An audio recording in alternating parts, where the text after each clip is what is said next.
আসসালামু আলাইকুম। এই যে মদিনার 22 নম্বর গেটের সামনে আপনারা দেখছেন সুন্দর একটি frame, I love Madina, Madina frame.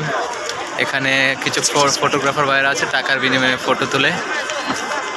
এই হচ্ছে একজন ফটোগ্রাফার, আপনারা দেখছেন উনি টাকার বিনিময়ে ফটো তুলে দেন। এখানে সচরাচর ফটোগ্রাফার দেখা যায় না, সবাই মোবাইলেই ফটো তোলে।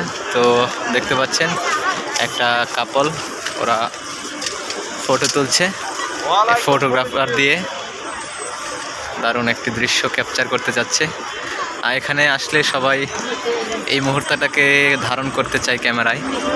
তো সুন্দর একটা দৃশ্য দেখছেন আপনারা, একটি কাপল, যদিও তাদের অনুমতি ছাড়াই আমি ভিডিও করে ফেলছি। এই হচ্ছে মদিনা গেট। এই যে ফটোগ্রাফার, উনি ফটো তুলছেন। মাশাআল্লাহ, নাইস ফটোগ্রাফি।